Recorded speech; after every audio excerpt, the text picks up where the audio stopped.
Did you know that a simple phrase like, "Don't think about a pink elephant," can actually make you think about it?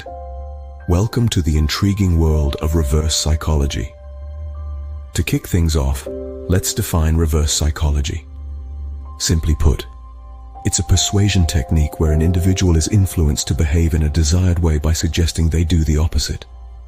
It's like a mind game where our brains are hardwired to resist constraints.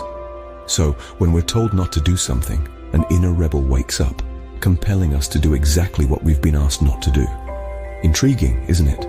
Consider this. You're in a museum, and you see a sign that says, "Do not touch."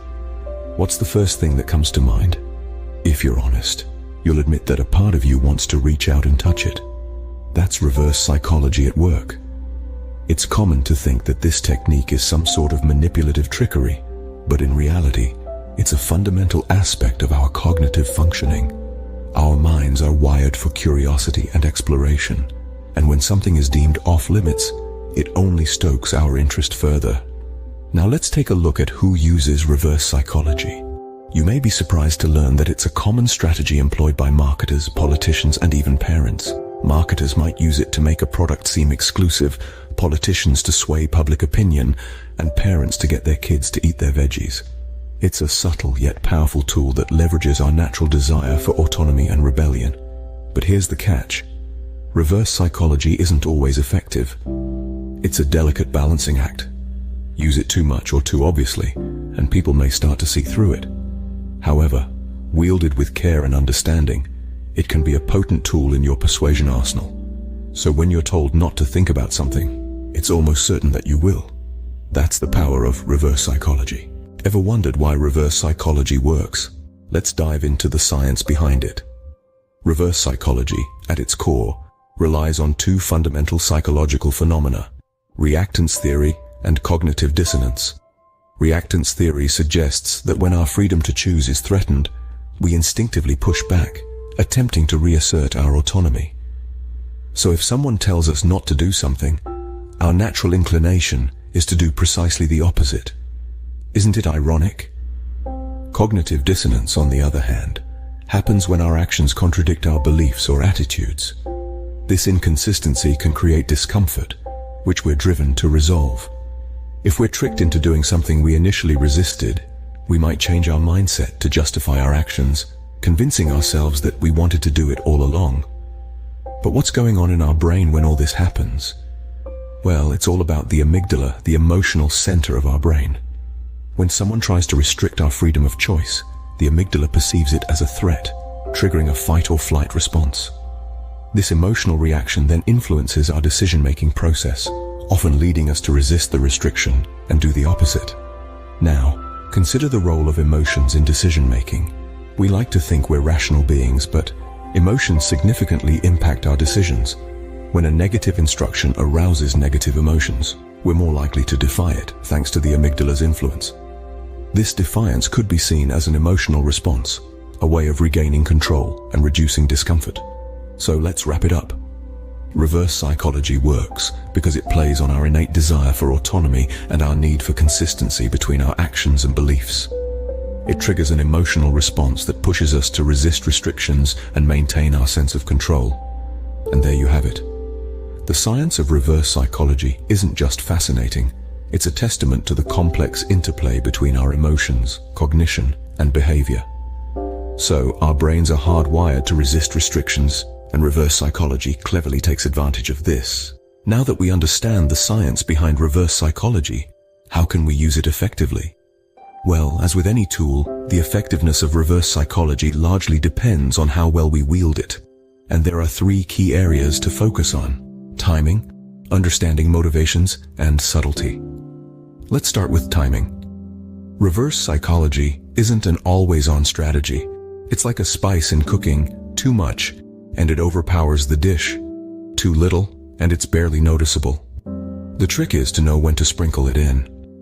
If someone is already feeling resistant or defensive, that's the wrong time to use reverse psychology. It will only escalate the situation. Instead, save it for moments when the person is more open and receptive. Next, understanding motivations.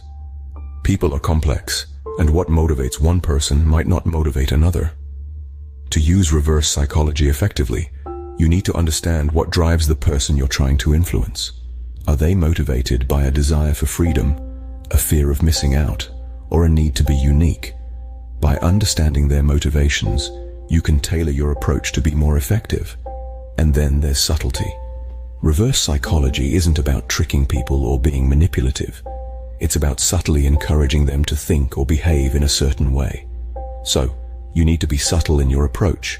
If it's too obvious, it will backfire. However, it's important to remember that reverse psychology is a powerful tool, and like any tool, it can be misused. It's crucial to consider the ethical implications of using reverse psychology. It's not a tool to be used to manipulate or take advantage of others. It should always be used with the person's best interests in mind, and never to coerce, deceive, or harm. So there you have it. To use reverse psychology effectively, remember the importance of timing, understanding motivations, and being subtle. And always use it ethically. Remember, like any psychological tool, reverse psychology should be used responsibly and ethically. Let's explore some real-world examples where reverse psychology has been successfully used. First up, let's talk about advertising. You've probably heard the phrase limited edition or limited time offer. This is a clever use of reverse psychology.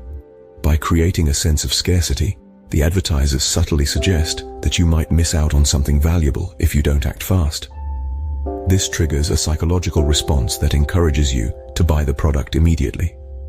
Next, let's look at political speeches. Politicians often use reverse psychology to sway public opinion. For instance, they might exaggerate the negative consequences of not following their proposed policies, making their audience fear the alternative, and thus, more likely to support their plan. Now, let's move to the world of parenting. Parents often use reverse psychology on their children. For example, a parent might tell a child who refuses to eat their vegetables that it's okay. They probably wouldn't like them anyway because they're only for grown-ups. This can make the child want to prove they're big enough to eat the vegetables. In the world of sports, coaches use reverse psychology to motivate their teams. A coach might tell a team that they're not expected to win the next game, to spur them on to prove him wrong. And it's not just in the grand scheme of things. Reverse psychology can be found in our everyday interactions too. When a friend insists that you wouldn't be interested in the latest book they read, doesn't it spark a curiosity in you to find out what it's about? Interestingly, even some wildlife use reverse psychology. For example, killdeer birds, when a predator is near their nest, will pretend to have a broken wing and lead the predator away. Once the predator is far enough, the bird flies off, leaving the predator baffled. As you can see, reverse psychology is everywhere, from the advertisements we see to the speeches we hear. So what have we learned about reverse psychology? We've traveled a riveting journey through the mind, exploring the intriguing realm of reverse psychology. We've delved into the power of this psychological tool, its scientific underpinnings, and its practical applications, while also observing its presence in our everyday world. Let's start by revisiting the power of reverse psychology. It is a compelling strategy that can influence decisions and actions by suggesting the opposite of what is desired. It is a tool that can help us navigate complex social dynamics, steer negotiations, and even improve our personal relationships. Next, we delved into the science behind reverse psychology. We discovered that this strategy exploits our innate desire for autonomy. When we feel our freedom is threatened, we instinctively rebel, often choosing the opposite of what is suggested. This is the psychological principle that reverse psychology hinges on. Then, we explored how to use reverse psychology effectively. It's not about manipulation or deceit, but rather a subtle art of suggestion. It's about understanding the person you're communicating with, their motivations, their desires, and using this knowledge to guide them towards a desired outcome. We also saw real-world examples of reverse psychology in action.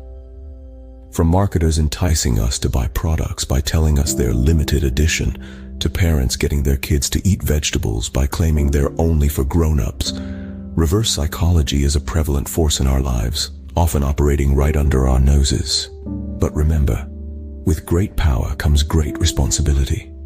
Reverse psychology is a potent tool, but like all tools, its use should be guided by ethics and respect for others' autonomy. It's not about controlling others, but about understanding and guiding them, about fostering positive outcomes for all parties involved. And that, folks, is the fascinating world of reverse psychology. Remember, it's a powerful tool, but it should always be used responsibly and ethically.